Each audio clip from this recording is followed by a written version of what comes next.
Welcome to the People Teaching People podcast. Joining me on the podcast is Mikelle Ethier, perimenopause. Is this something that you've been hearing about lately or experiencing lately? Well, the moment I met Mikelle at Pod Summit YYC, I knew I needed to listen to her podcast, sign up for her newsletter, and have her as a guest on my podcast. So, a huge thank you to Mikelle for saying yes. Mikelle Ethier is a recovering banker with a passion for shaking up the status quo. As a co-founder of This Is Perimenopause, a multifaceted media company, Mikelle is applying her passion and skills to ensure people have the information and community they need to thrive in perimenopause and beyond. A variety of leadership roles in banking, teaching, and community building have honed Mikelle's curiosity and given her the courage to leave the corporate world for the uncertainty and exhilaration of entrepreneurship. Her own journey through perimenopause, now 9 years and counting, is what drives her every day to work toward a world where every person with ovaries is informed, empowered, and heard. Mikelle earned an international MBA from the Schulich School of Business at York University in 2000 and a Bachelor of Arts in Honors French in 1996 from Wilfrid Laurier University. The opportunity to work with two of her favorite people on reframing midlife has been her most rewarding educational experience to date. Thank you so very much for joining me today, Mikelle. I'm so excited and delighted. So thank you for having me. Well, I'm super excited, and where I'd like to start, as I tend to, is with your story. So I'm curious about your journey from leaving the corporate world and deciding to go on this incredible adventure as an entrepreneur and diving into everything. This is perimenopause. Yeah. I like to joke that I'm a recovering banker, so not just corporate, but banking. And in 2017, I like to say that I was given the opportunity for a significant level of introspection and decided that maybe I wasn't really super passionate about banking in my career. And it was great, don't get me wrong, and incredible experience, but I just felt there's something more. And I think also important to say that the perimenopausal symptoms were bananas. And I didn't realize that that's what was going on at the time. So that also played a big part, unknowingly or unwittingly, in that scenario. So I did a few different things in that time. And then summer of 2020, the world has gone sideways. And I am texting with two of my closest friends. And two of the three of us are complaining bitterly. At this point, I've figured out, and my other good friend has figured out, that we're in perimenopause, and that's why things are going so crazy in terms of how we're feeling and looking and all of those things. And we were bemoaning the fact that there was no information, and we were struggling to find a medical provider who had the knowledge and information to help us and, move through this with a little more grace and ease. And our friend who was on with us, who's a very successful entrepreneur, said, well, we can do something about that. And so I had left the job that I was in at the time, mostly because of COVID. Michelle, my co-founder, a main co-founder, had decided to wind down a very successful personal concierge business. And so we decided, okay, let's do something so that other people don't have to struggle the way we did, put together sort of what we wished we would have had. And we thought that was going to be technology, because that's kind of what you do in this day and age, right? Somebody's got a problem, you build technology to solve it. And we applied to the Accelerator Center, which is an incubator in Waterloo, Ontario. They had a program that they had started where they were inviting companies to apply. They were accepting 100 companies. And we were lucky enough to get accepted and brought into that cohort.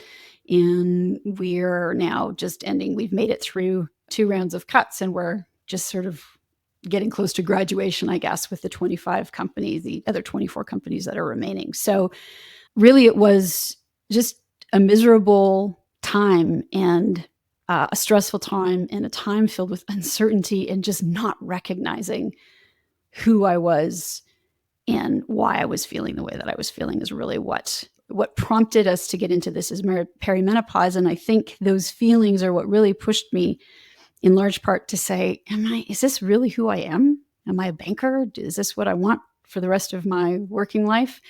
And here we are. And here we are. So you made the jump and you made that big leap. And the whole piece around perimenopause, I can really relate to. And I just remember kind of asking myself a lot of the same sort of questions that it sounds like you were asking yourself as well, and chatting with your friend about. And it's like, what is going on here? What is wrong with me? And it was kind of in my early-ish 40s it started. So I'm now 46. And then I started to learn. So truthfully, until that time, I didn't even realize this was a thing. No, And I didn't. thought that I was going crazy. I'd never really thought about it before. So for those who are listening who might not know, what in fact is perimenopause? It's a great question. Yeah, same. I actually, when I had an inkling and learned what the word perimenopause was, I remember going to my doctor and saying, so can you test me and let's figure this out? He was a great doctor at the time. And he looked at me like, nope, sorry, there is no test. Perimenopause is the time leading up to, actually, let me start that over. Let's start with menopause. This is, I think, an easier way. The definition of menopause, which a lot of people also don't know, is it's one day, and it is the 1 year anniversary of your final menstrual period. The time of change leading up to that one day, or to your final menstrual period, actually up to that one day, is called perimenopause. And that's the time when your hormones start fluctuating and changing because, as you may or may not know, we're born with a certain number of eggs. And as those number of eggs decline, not just in quantity, but also in quality, right, our hormones start to change, and often in a very significant way. And that is the lead up to menopause, when we are then no longer able to have children. And that period of time, there are a lot of different estimates as to what the average is, 4 to 8 years. I think I'm clocking a hard 10 at this point, still any day now. Actually, not any day. I keep thinking, oh, okay, we're making progress toward that final menstrual period. And yeah, no. So 10 years, and it's not a steady decline. It's not a steady change. And the rhythm that we grew accustomed to in terms of our menstrual cycles gets really disrupted. And not just from a change in our cycles. In fact, a lot of perimenopause symptoms can happen before you see changes, noticeable changes in your menstrual cycle, which is what really catches a lot of people off guard. And our hormones are just there. If it would be a squiggly line going up and down and up and down and up and down, which would be representative of what's happening in that lead up to your final menstrual period. It's not this gradual, even decline. And that's what explains a lot of crazy things like intense anxiety. Even if you've experienced or struggled with anxiety in the past, the anxiety, at least for me and for what a lot of people report, is just on another level, right? Waking up at 2 a.m. for absolutely no reason, and not just waking up kind of groggy, like you've been plugged into an electrical socket, and then you can't go back to sleep. Right. And all of these things happening, I think the average is a woman will experience 7 of the 30 plus recognized symptoms. And we actually took the time to break those down. They're actually more like 60 to 80 symptoms that you can have that are recognized today. Never mind all the other things that they're still researching to determine if it's actually a thing. So that is perimenopause. It's that time leading up to menopause. And as you alluded to, there are so many symptoms. Like, I think I found a list of symptoms somewhere, and I brought them to my doctor, and I said, could I be in perimenopause? Because I have this going through the list. And she's like, oh yeah, no, for sure. And I don't know. It was not something that I think was really talked about in the past. No. And it doesn't seem to be this body of knowledge that most medical professionals know a lot about. So like yourself, I'm sort of wondering, what do I do and how do I manage this? And I think the statements that I tended to hear going out into the world, it was like I'd go to my eye doctor and he'd say, now that you're sort of in your 40s, Mm-hmm. and then I was noticing like when I eat certain things, I would not feel well. And before Mm-hmm. it didn't bother me. So I went to a dietitian. She said, well, now that you're in your 40s. Uh-huh. But I'm like, okay, so this makes sense. It's like a stage of my life where lots of things are Mm-hmm. clearly changing. Mm-hmm. And yeah, of course, like hindsight's 2020. And Yeah. now that I'm starting to understand more and learn more, things make sense. And you realize you're not just imagining things. And when you start crying for no reason, and your husband is like, what's the matter? And you're like, I have no idea. I don't know. I It's don't just all know. so sad. It's just sad. Exactly. Like you feel crazy. So there's probably not one thing you wish you could have known before, but is there like one, two, like a few things that you wish you'd known earlier about perimenopause? Yeah. My symptoms, so perimenopause can start as early as 35. Like I think the more research that happens, we're going to realize 10 years is actually not that long in the context of what actually goes on for most people, I think. And I'm looking back, I'm like, oh, yeah, this makes so much sense.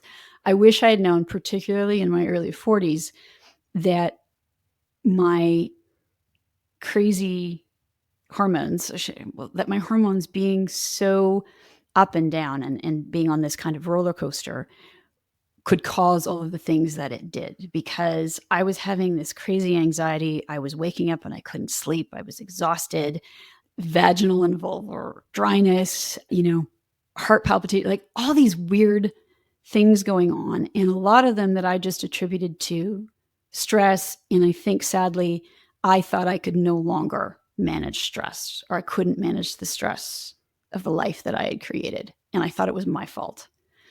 I wish in hindsight that 42-year-old Mikelle could know this is not your fault. This is your hormones. And here are the things you need to do.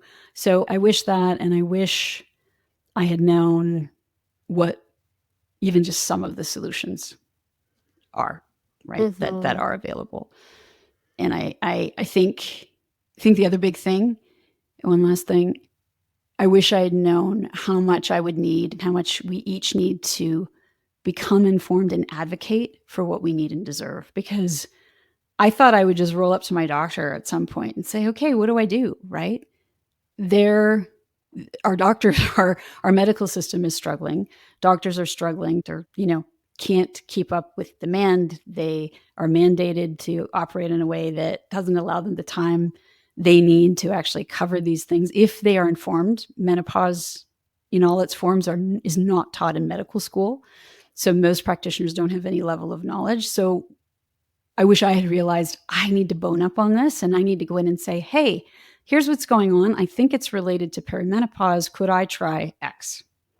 Mm-hmm. That self-advocacy piece, I think, is so huge. And I think just in conversations I've had with friends and colleagues, it's something like a lot of us struggle with. Oh, That's the other yeah. piece. We're not alone in our struggles. And as soon as you start sharing some of the things that are going on for you, you realize, yeah, there's solidarity in the struggles that we're having. And so I'm curious, as you started getting curious yourself and you're trying to figure out some solutions to the things that you are struggling with, where did you kind of head to? Where did you go? Where did you go to seek these solutions and answers? Yeah. Well, online.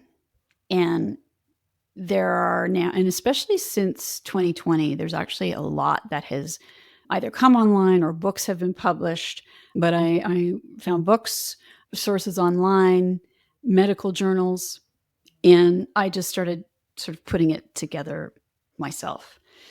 And the more I learned, the more shocked and outraged I became. The more I dug in, the more I realized just how hard it is to navigate this, because there is now more information. It's being talked about, but there's now, because of that, also a lot of misinformation and disinformation even. So what is accurate, right? What is the right thing? And more importantly, what is the right thing for my unique circumstance? Because no two journeys are alike, right? Everybody's different. They have a different medical profile, history, And so what works for one person may not for another, or might not be appropriate.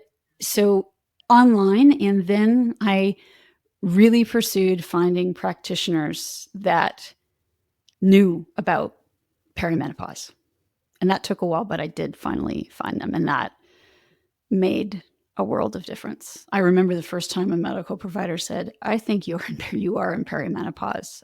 It was so validating, even though I knew it myself, to hear those words. And it took way too long for me to find that person. So for these practitioners, are they people in various medical fields that have gone out and done the work themselves? Yes. Okay. Yes. So where things are at now is there are practitioners out there who are skilled and understand what goes on in this phase and understand what the components are of a toolkit, because there's no one solution. I'm sure we'll get to that. You need a toolkit to thrive in perimenopause, I believe, fundamentally. And so these practitioners, either through their own experience or seeing a pattern in their patients, have gone out and gotten themselves the education and information they need. And that might be they become, a certified menopause practitioner through the Menopause Society, formerly known as the North American Menopause Society. And those are the people that, are at the forefront of this. There aren't enough of them, right? Mm-hmm. And there are 2, maybe 3 specialized clinics. There's a sort of the menopause clinic is in Toronto, Mount Sinai, headed by Dr. Wendy Wolfman, who is incredible. I think it's a 2-year waiting list to get into that clinic. Wow. Yeah. Yeah. Well, and it's interesting. It just, I think, speaks to how historically very little funding, effort, time has gone into researching women's health over the years. And I did laugh out loud. Actually, my husband came home and I guess on the news, they were talking about a study that was done about how the man cold or the man flu is actually a real thing. Oh, God.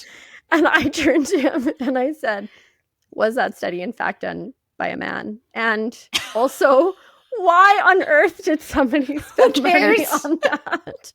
Yes. Anyways.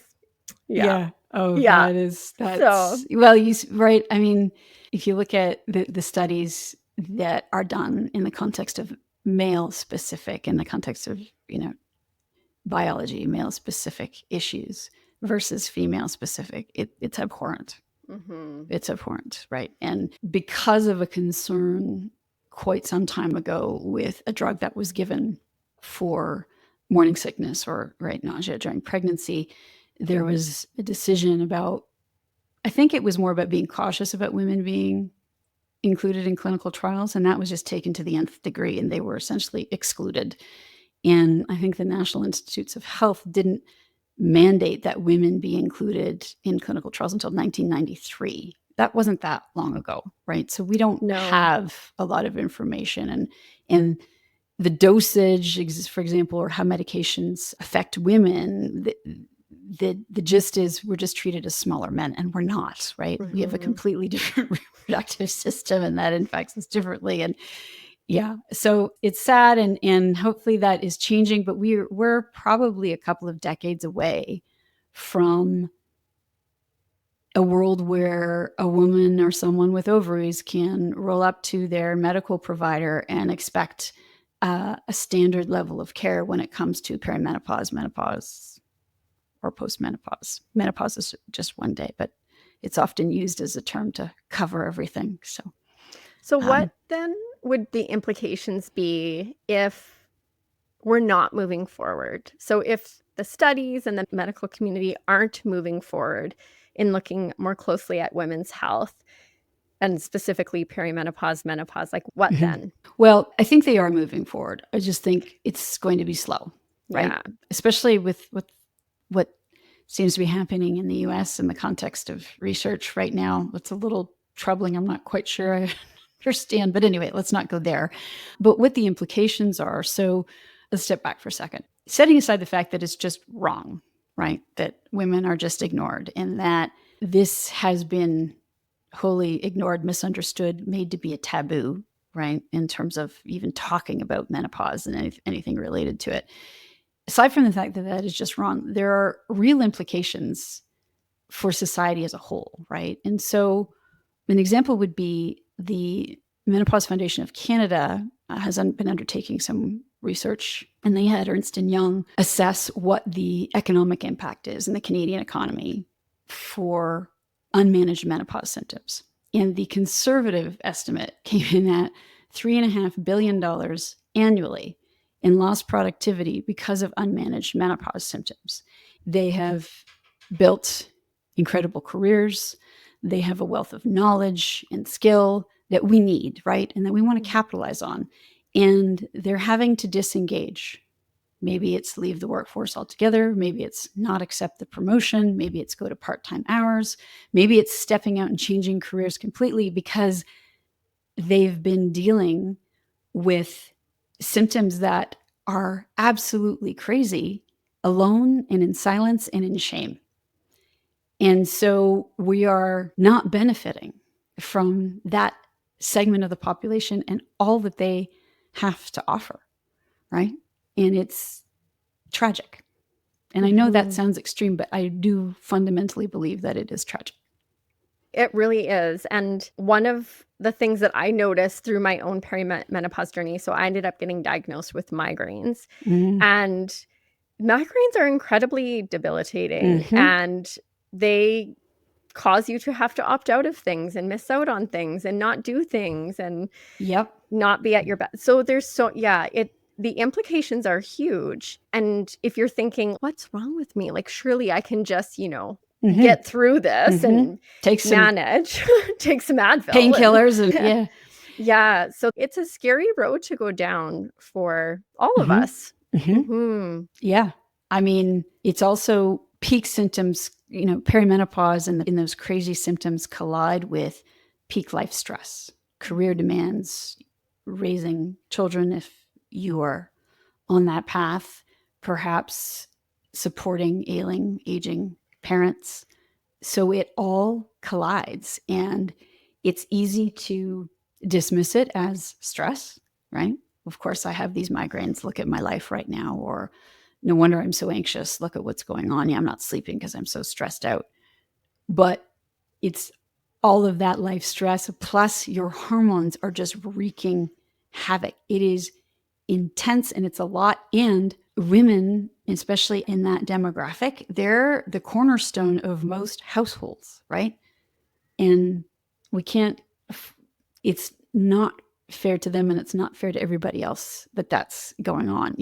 I was on a podcast with Michelle, my co-founder, and it's funny, not funny. She was joking about, she had rage, and I mean rage. And she said, do you know how many broken appliances I have in my house? And she said, and as I was in it, it was like an out of body experience. I was like, Michelle, this is crazy. Why are you acting like this? But I couldn't stop it. And my point is just, marriage is hard enough. Relationships are hard enough. And then you layer in this crazy symptom, these crazy symptoms that you can't manage. Like it impacts everything. Everything. And that's why I think, there is such huge value in what you're doing, because you're right. There's stuff out there everywhere. And it's almost information overload, right? As you said, you don't know what's right, true. Yep. So with This Is Perimenopause, you have a wealth of resources. You've got a resource hub, you have your blog, you have a podcast, and I'd really love to learn more about what it's all about and how what you offer can really support people who are wondering, what is going on with me? Yeah. So when we set out, really, we committed to wanting to curate evidence-based information, right? So what does that mean? Well, is what we're talking about, advocated for by the Menopause Society and menopause societies globally? What is the latest research?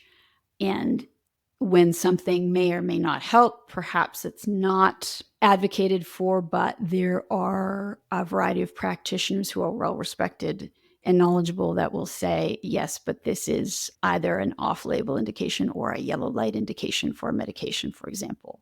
So we are very careful about who we listen to and what information we put forward. The evidence-based thing is important, but it's also important to be forward-thinking. So I'll give you an example. When I guess it was a couple of years ago, I had a crazy episode that turned out to be extreme PMS, but had I not known what I did at the time, I would have thought I was dying.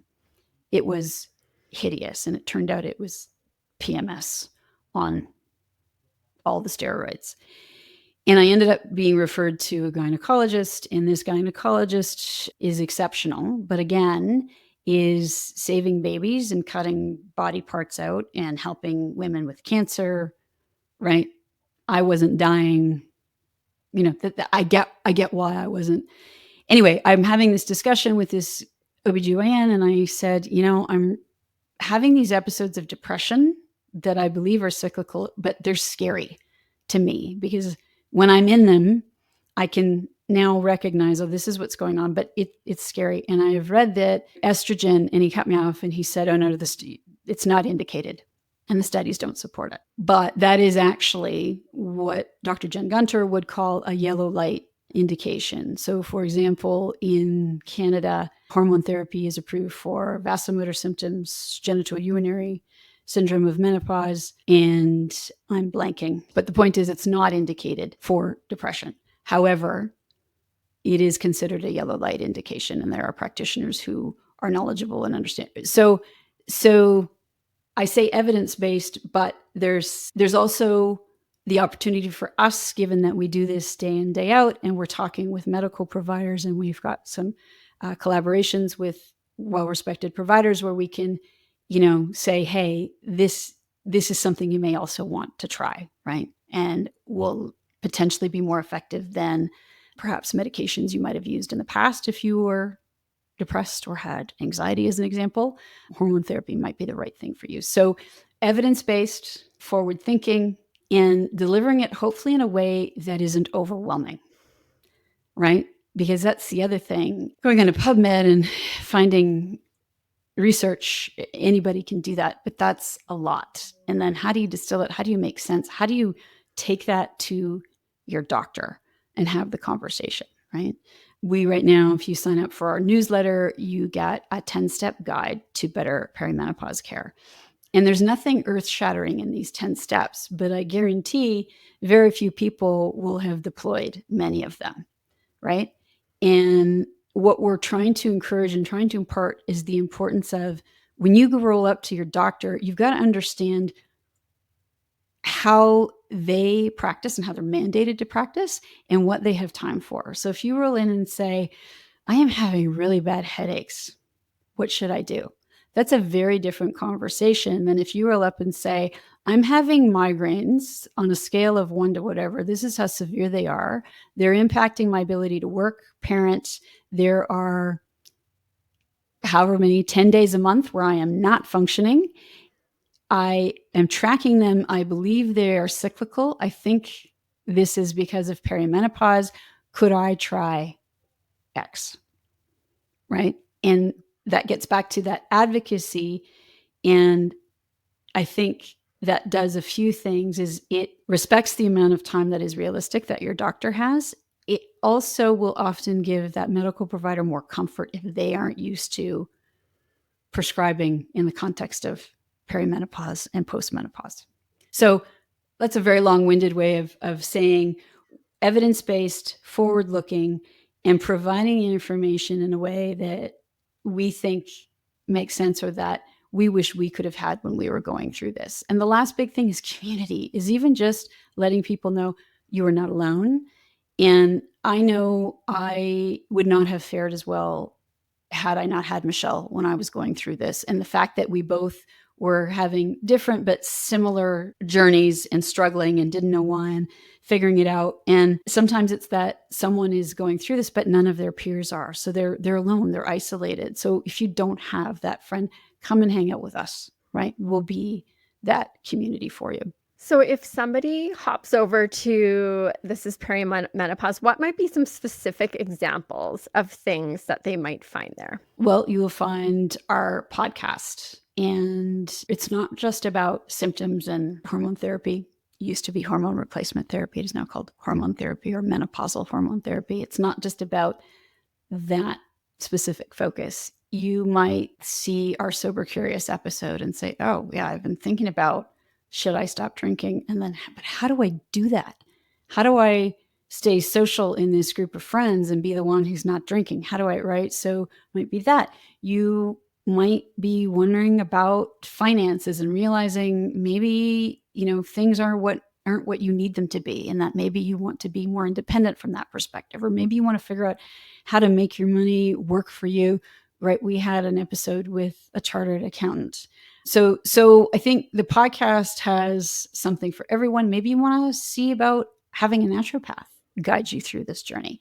There are a lot of very skilled menopause accredited naturopaths who, depending on where they are, have prescribing rights. So it's about, learning about what the different options are. And the website has blog posts. Maybe you want to read up about some of my experiences or some of Michelle's experience.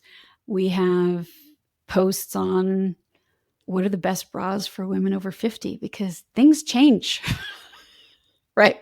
They do. Your body changes and suddenly your bras do not fit or support or hold you in the way it used to. So what does that look like? So it's a collection of, again, things that we have learned, things that we wish we had known, hopefully brought to you with a little bit of humor and the knowledge that we're all going through this in some way, shape, or form. As a listener of your podcast and a subscriber to your newsletter. Yay, thank you.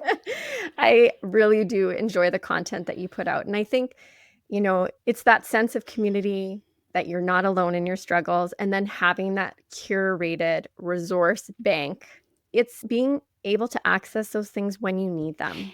And it's a trusted place to turn. Yeah. And something else, maybe you don't have time to listen to a 30-minute or 45-minute podcast. We have a new collaboration called Loom Minutes, so Lume.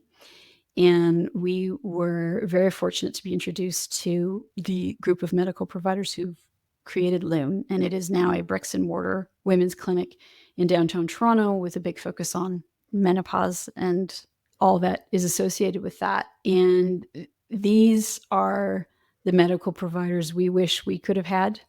Obviously, not everybody can go to Loom and see one of them. So what they do is weekly, they are answering a listener's question, right? So, for example, a family member had breast cancer. Can I take hormone therapy? They're not giving you medical advice on that, but they're giving you the information in under usually 5 minutes, sometimes a lot less, sometimes a little more, so that you can go to your medical provider and say, hey, I understand that X, Y, and Z. Can we please talk about this? Mm-hmm. Those bite-sized learning moments are fantastic.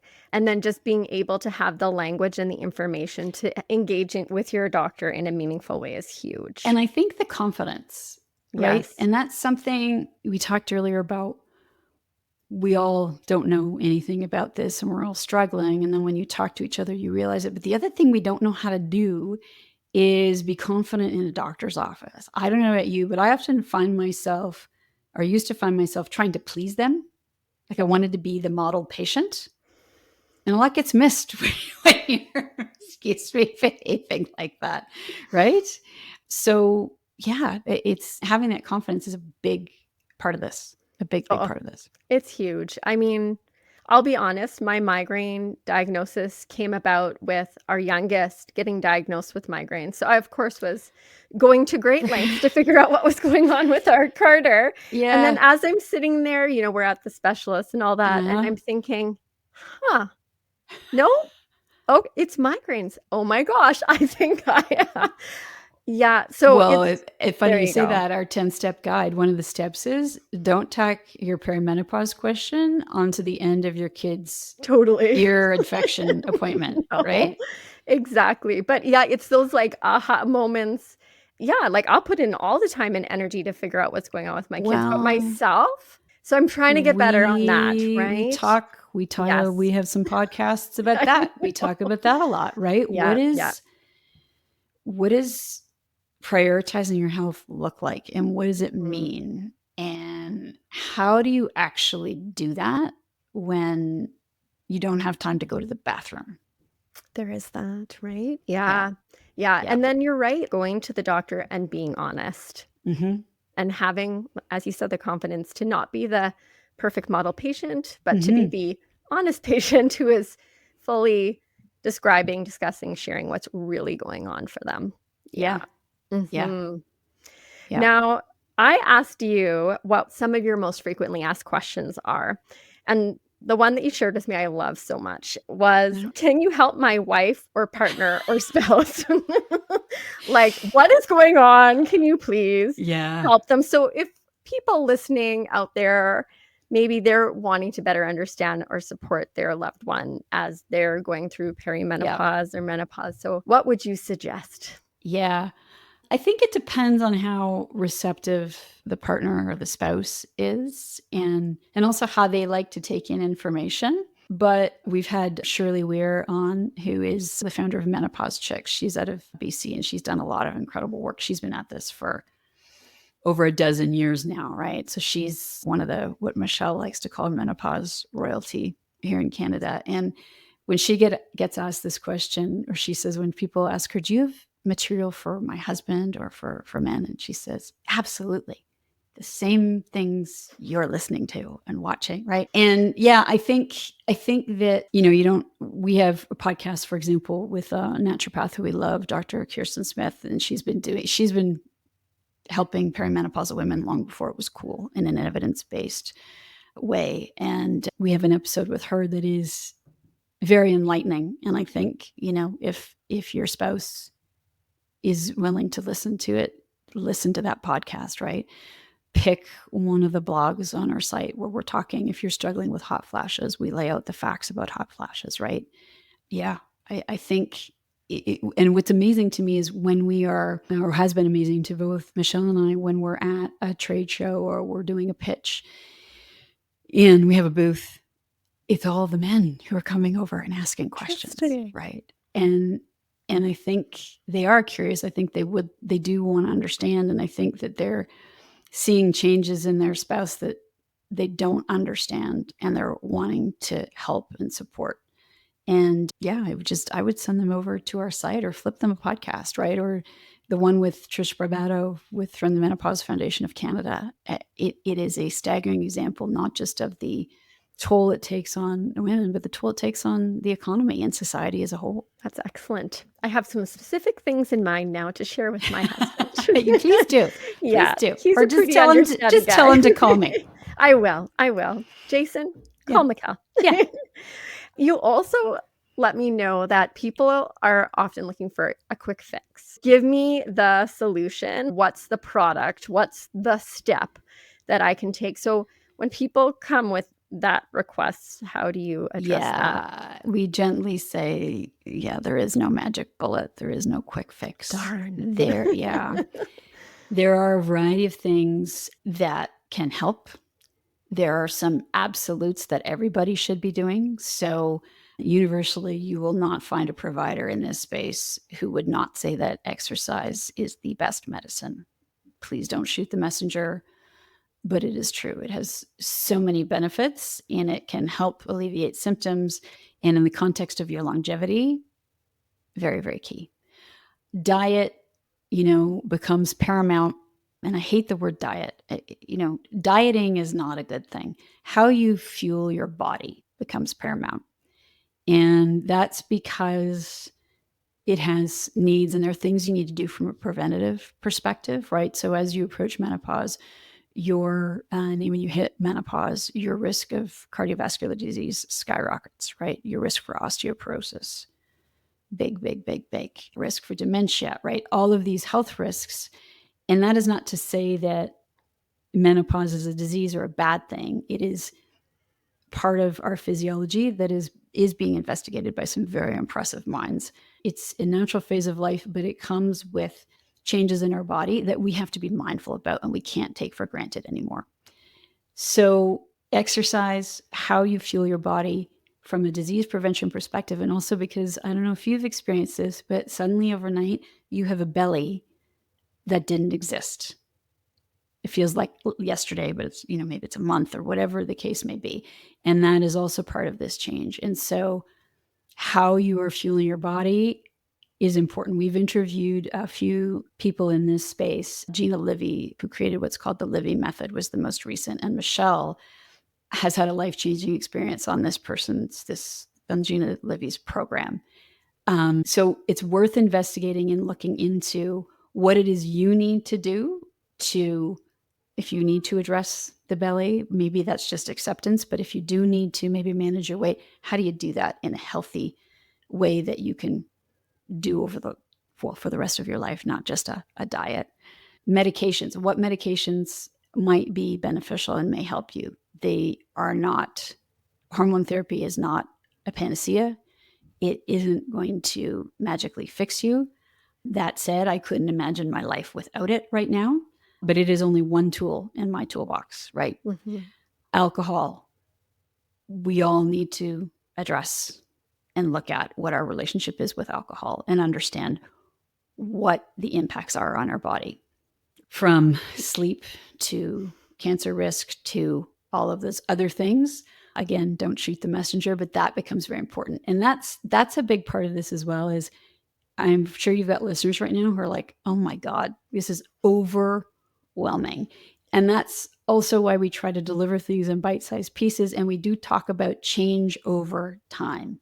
And it's not about, okay, I need to exercise. I'm going to work out for 4 days a week, an hour at a time. And I'm going to, no. Maybe that means you start next week, if you're not exercising at all, by going for 3 10-minute walks throughout the week, right? And then you work on that habit, and then you build from there. So it's also how to approach all of this in a way that doesn't feel completely overwhelming and in a way that you're going to be successful. Mm-hmm. Like tomorrow doesn't need to look 100% different than today. No. And No. in fact, Yeah. if you're going to be successful, it absolutely shouldn't. Exactly. Right? Yeah. Maybe tomorrow is, I am going to endeavor to not eat while I'm sitting in front of the television. And that's it. And that's just for tomorrow, right? I of late have discovered and realized that consistency is a superpower. And what you need in order to be consistent is something doable that you're actually going to be able to achieve, and you build from there. It's not sexy. It's not impressive. It's not. But it works. It does work. It does work. And I would say, this 2024 for me was a lot of starting to kind of dig deep into what were the nutrition and fitness and habits that I needed to change, because things that I thought I was pretty healthy and doing, but no, it wasn't that I was wrong, but it just needed to adapt and change given kind of where I am at in this stage of my life. And I continue to learn and be curious. And I would say, I could be wrong, Mikelle, but you seem to be a person who's really curious and likes to learn. Yes. Okay.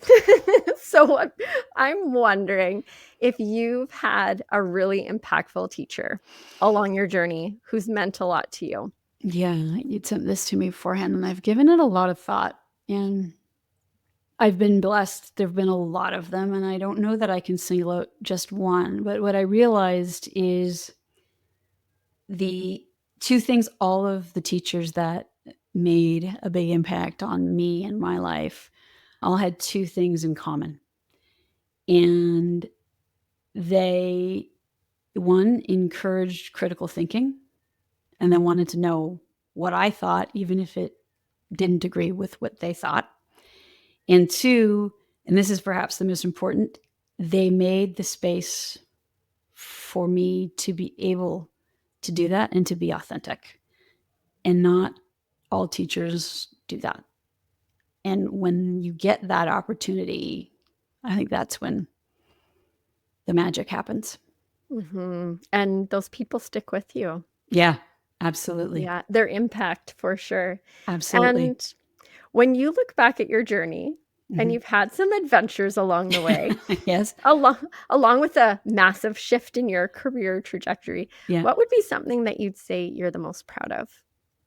I think what I am doing right now, because both Michelle and I say this all the time, we used to think menopause was an end. And we thought by the time we hit 50, we'd be wrapping things up and winding things down, and our biggest accomplishments would be behind us. And now that we're kind of sorted, I won't lie, there are days when I just feel like an absolute turd because of symptoms and what have you. But for the most part, I'm feeling like Mikelle again. And because of this experience, I'm realizing I have so much more to contribute. And I am now contributing on my own terms and doing what I think is important and not what other people thought was a good idea. And I think that's what I'm most proud of. That is huge. That Yeah. is huge. Yeah. Now, I always like to kind of end conversations, with those final sort of words of wisdom. So, for those people listening, going through perimenopause or menopause or not, Yeah. what are some final thoughts that you would have for them to really empower or support them in their own teaching and learning journey? Maybe even beyond the realm of what we chatted about today. Yeah, I think what I've realized is that when I push myself to be curious, because it is still a push, it's becoming a more automatic response, but I do still need to push myself to be curious as opposed to right. I used to be really caught up with, I need to have the right answer. I need to be the good patient. I need to be the perfect employee. I need to be good, la, la, la, la, fill in the blank. I've worked on stepping back from that. And when I can be curious, when I bring my authentic self to a situation, and when I remember compassion, and it sounds a little cliche, but I mean compassion in the context of someone being rude to me or dismissing me or having a different opinion, wildly different opinion than I do. When I can bring compassion to that situation, the world opens up. And when I can be compassionate with myself, that is a game changer. So I would encourage people to push themselves to be curious, embrace who you are. Stop worrying so much about ticking all the boxes and being what other people think you should be.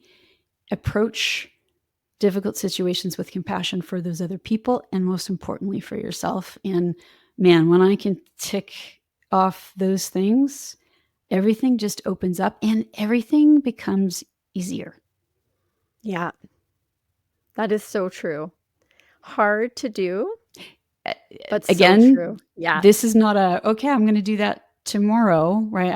I've been thinking about this and working on this for a long time. And I would just encourage anyone to take the time to think and implement what's going to work for them. And those three have been the guideposts that have made all the difference for me. Well, I want to thank you very much, Mikelle, for joining me today.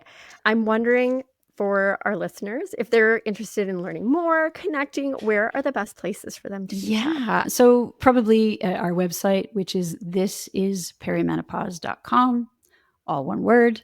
You'll find our podcast there. There's a sign up for our newsletter, which comes out once a week. And yeah, I think that is the best place to start. And we hope you'll join us. Come hang out. We like to have fun. I love that. Thank you so much, Mikelle. It was awesome to connect with you and learn from you today. It's been delightful.